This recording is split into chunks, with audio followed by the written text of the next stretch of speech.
ఈ అనంతమైన సృష్టిలో భూగ్రహం తనదైన శైలిలో జీవరాశికి అనుగుణంగా ప్రకృతిని సృష్టించుకుంది. ఇలాంటి జీవరాశిని పంచభూతాలకు ఆధీనంలో ఉంచగలిగింది ఆ ప్రకృతి.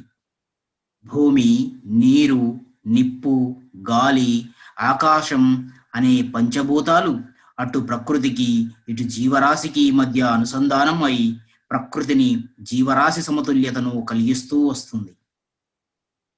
అలా సృష్టించబడిన జీవరాశిలో అనేకనేక జీవులు జీవిస్తున్నాయి.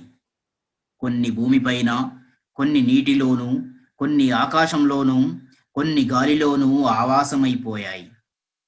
కొన్ని కదిలేవి అయితే కొన్ని కదలకుండా ఉండేవి. అలాంటి జీవరాశులలో తామే అత్యంత తెలివిగల జీవులుగా తమను తాము ప్రకటించుకుని మిగతా జీవరాశులపై ఆధిపత్యం చెలాయించే మనుష్యజాతి తమలో తాము స్వార్థపూరితమై తాము ప్రకృతి ఆధీనంలో ఉన్నామని మరచి ప్రకృతిని తమ ఆధీనంలోకి తీసుకురావడానికి ప్రయత్నాలు మొదలుపెట్టాడు. ప్రకృతిని నాశనం చేయడానికి అక్రమంగా ఎన్నో కుట్రలు చేయడం ఆరంభించాడు. దీనివల్ల ఇతర జీవులు తమ ప్రాణాలను గుప్పిట్లో పెట్టుకొని బ్రతకడం ఆరంభించాయి. అనేక జీవరాశులు తమ ఉనికిని కూడా కోల్పోయాయి.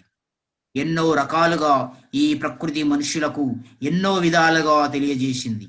కానీ ప్రకృతి చేసే ఈ హెచ్చరికలను పెడచెవిన పెట్టి మనుష్యులు పట్టించుకోవడం లేదు.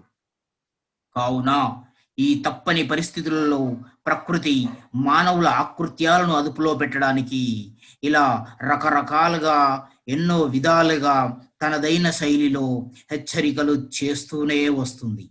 ఇకనైనా మనిషి తన స్వార్థాన్ని వీడి అన్ని జీవులకు ఆవాసమైన ప్రకృతిని కాపాడి జీవరాశి సమతుల్యతను ఏర్పరచుకోకుంటే మనిషి మనుగడే ప్రశ్నార్థకం. తస్మాత్ జాగ్రత్త, తస్మాత్ జాగ్రత్త, జాగ్రత్త.